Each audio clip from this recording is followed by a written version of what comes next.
టార్గెట్లు time decide చేయండి, ఎలా దాడి చేస్తారన్నది మీ ఇష్టం. త్రివిధ దళాలతో మోదీ. పాక్ ఉగ్రమూకలపై దాడులకు ప్రధాని ఆదేశం. రక్షణ మంత్రి, సిడిఎస్, త్రివిధ దళాల అధిపతులతో పీఎం భేటీ. దాడులు ఊహించని స్థాయిలో ఉండాలి. ముష్కరులను మట్టిలో కలిపేయాలని దేశం కోరుకుంటుంది. సైన్యంపై పూర్తి విశ్వాసం ఉందని వెల్లడి. జమ్మూ కాశ్మీర్ పహల్గాం సమీపంలోని బైసరన్ వ్యాలీలో నరమేధం సృష్టించిన టెర్రరిస్టులను, వారి వెనుక ఉన్న వాళ్లను మట్టిలో కలిపివేయాలని సైనిక బలగాలను ప్రధాని నరేంద్ర మోదీ ఆదేశించారు. టార్గెట్లు టైం మీరే డిసైడ్ చేయండి, అటాకింగ్ మోడ్ ఎలా ఉండాలన్నది మీ ఇష్టం. ఈ విషయాల్లో సైన్యానికి పూర్తి స్వేచ్ఛ ఇస్తున్నాం. ఉగ్రమూకలపై మాత్రం ఊహించలేని విధంగా దాడులు చేసి మట్టిలో కలిపేయాలని త్రివిధ దళాల అధిపతులకు ఆయన స్పష్టం చేశారు.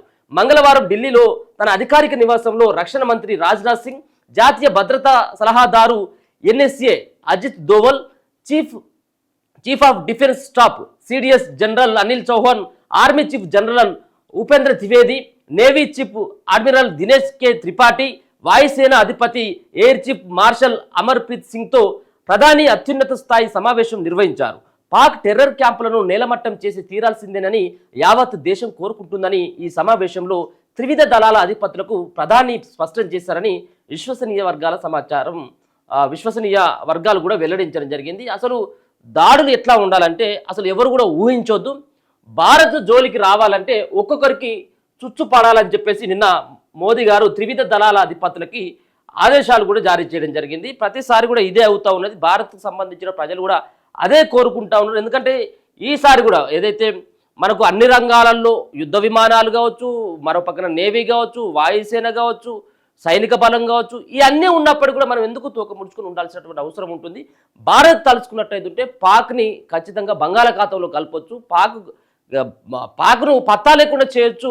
మరి ఎందుకు భారత సైన్యం కానీ భారత ప్రభుత్వం కానీ ఎందుకు వెనుకడుగేస్తూ ఉందని చెప్పేసి ప్రజల నుంచి కొంత విమర్శలు వస్తున్నటువంటి సందర్భంలో మన ప్రతాపం ఏందో చూపెడదాం. మన భారత్ జోలికి కనుక రావాలని చెప్పేసి పాకిస్తాన్ నోడు ఇంకా ఎవరైనా అనుకున్నట్టయితే వాళ్ళకి దడపుట్టేలాగా ఉండాలి మన దాడులు అని చెప్పేసి మోడీ గారు అయితే నిన్న ఆదేశాలు జారీ చేసినట్టుగా స్పష్టంగా అర్థమవుతా ఉంది. సైనిక బలగాలపై ప్రధాని పూర్తి విశ్వాసం వ్యక్తం చేశారని తెలిపాయి. కాగా ఈ సమావేశం ముగిసిన తర్వాత కేంద్ర హోంమంత్రి అమిత్ షా, ఆర్ఎస్ఎస్ చీఫ్ మోహన్ భగవత్ ప్రధానితో భేటీ అయ్యారు.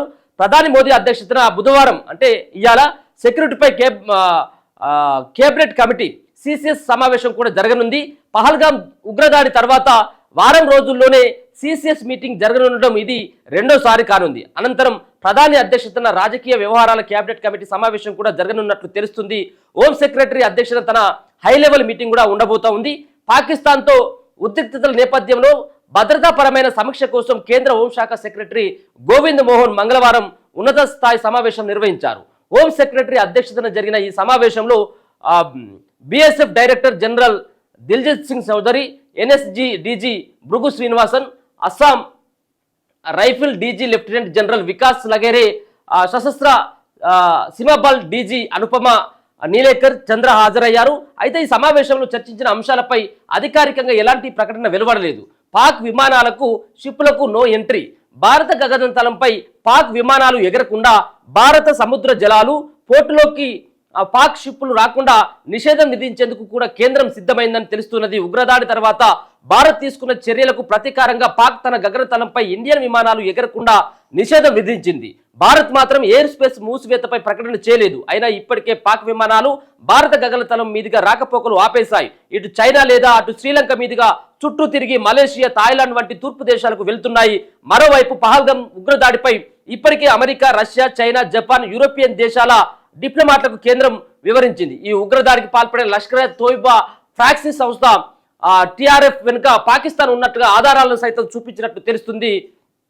ఇక అషిం మూసా, పాక్ మాజీ కమాండో, పహల్గాం టెర్రర్ అటాక్ సూత్రధారుల్లో ఒకడైన టెర్రరిస్టు అషిం మూసా పాక్ ఆర్మీకి చెందిన మాజీ ఫారా కమాండర్ అని అధికారులు గుర్తించారు. ముందుగా పాక్ ఆర్మీలో పనిచేసిన తర్వాత అతడు లష్కర్ తోయిబాలో చేరాడని, ఏడాది కిందట మరో టెర్రరిస్టుతో కలిసి ఇండియాలోకి చొరబడ్డాడని నిర్ధారించారు. పాక్ ఆర్మీలో అత్యున్నత స్థాయి శిక్షణ పొందిన కమాండో పహల్గాం టెర్రర్ అటాక్ లో పాల్గొన్నట్లు గుర్తించడం ఈ కేసులో కీలకంగా మలుపుగా భావిస్తున్నారు. నిరుడు అక్టోబర్లో సోమామార్గ్ టన్నెల్ వద్ద జరిగిన ఉగ్రదాడిలోనూ మూసా పాల్గొన్నట్లు భావిస్తున్నారు. ఆ సందర్భంగా భద్రతా బలగాలతో జరిగిన ఎన్కౌంటర్లో జునైద్ అహ్మద్ భట్ హతం కాగా మూసా తప్పించుకున్నాడు. అప్పుడు భట్ నుంచి స్వాధీనం చేసుకున్న ఫోన్లో మూసా ఫోటోను బట్టి ఆ అటాక్ లో ఇతని పాత్ర కూడా ఉన్నట్లు తేల్చారు. మూసా ఇతర టెర్రరిస్టులతో బార్డర్లో ఫెన్సింగ్ ను కట్ చేసి జమ్మూ కాశ్మీర్లకు చొరబడ్డారని, అప్పటి నుంచి అనేక సార్లు దాడులకు పాల్పడ్డారని అధికారులు గుర్తించారు. వీరికి 15 మంది లోకల్ కాశ్మీర్లు కూడా సహాయం చేస్తూ వచ్చిందని చెప్పేసి ఒక వాదన వినపడతా ఉన్నది. ఈ మూసా అనేటోడు గతంలో మరి పాక్ మాజీ కమాండర్గా పనిచేసిండు, అంటే పాకిస్తాన్ సైన్యంలో పనిచేసిండు. దాని తర్వాత లష్కరా తోయిబా సంబంధించినటువంటి సంస్థలో పనిచేస్తున్నాడు. కాబట్టి ఇది ఒక నిదర్శనం, ఇది ఒక ఆధారం. ఇది పాకిస్తాన్కి సంబంధించినటువంటి గతంలో సైన్యంలో పనిచేసినటువంటి వాళ్ళే ఈ యొక్క ఉగ్రదాడిలో పాల్పడుతూ ఉన్నారు. కాబట్టి వీటన్నిటి కూడా పెంచి పోషిస్తుంది. ముష్కరులని ఉగ్రవాదుల్ని అంతా కూడా పాకిస్తాన్ కూడా పెంచి పోషించడంతో పాటు వాళ్ళకు ఆశ్రయం కల్పిస్తుంది అనేది భారత్ యొక్క వాదన.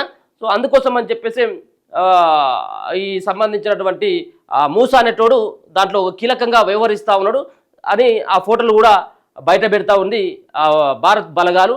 ఇక సైనిక దాడులకు సిద్ధమైనట్టే. బైసరన్ వ్యాలీలో 26 మంది టూరిస్టులను పాక్ టెర్రరిస్టులు పొట్టన పెట్టుకున్న తర్వాత ప్రధాని మోదీ తీవ్రంగా స్పందించారు. ఈ నరమేధానికి పాల్పడిన టెర్రరిస్టులతో పాటు వారి వెనుకున్న వారి భరతం పడతామని ప్రకటించారు. అనంతరం పాక్తో సింధు జలాల ఒప్పందాన్ని రద్దు చేసుకోవడంతో పాటు పాకిస్తానీయులు వీసాలను రద్దు చేశారు.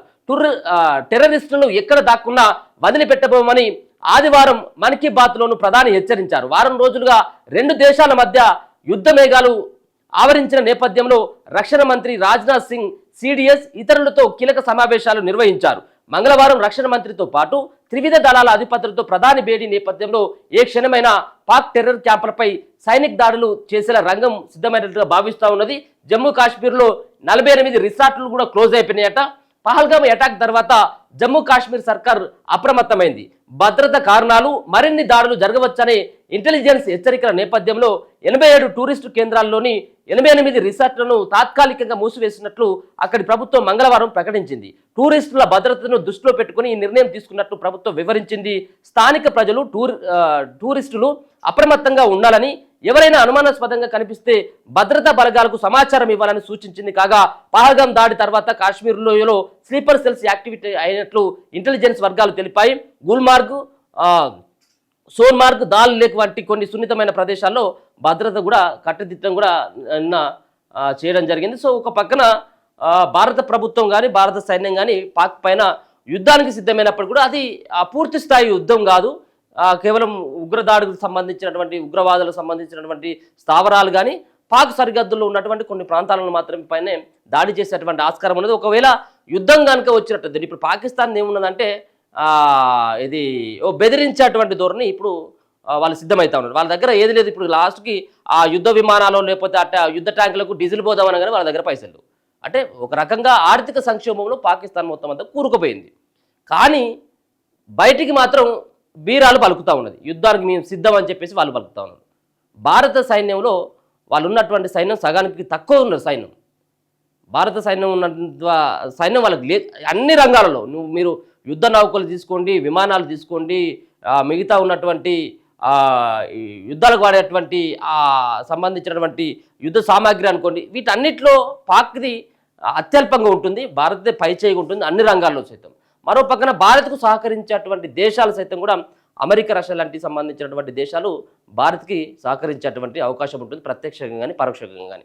కానీ వాళ్ళు మాత్రం పాకిస్తాన్ మేము యుద్ధానికి సిద్ధమని చెప్పేసి వాళ్ళు ఏదో బయటికి చెప్తారు. ఇంకొక పక్కన వాళ్ళు భారత్ను బెదిరించేది కానీ ప్రపంచ దేశాలను కూడా బెదిరించేది ఏంటంటే మేము అణుబాంబులను వేసేందుకు మేము సిద్ధమని చెప్పేసి ఏదో రకంగా బెదిరించేటువంటి ప్రయత్నం చేస్తూ ఉన్నారు అన్నట్టు. ఏది ఆడలేక ఏదో మధ్యలో ఓడన్నట్టుగా పాకిస్తాన్ తీరు కూడా అట్నే ఉన్నది.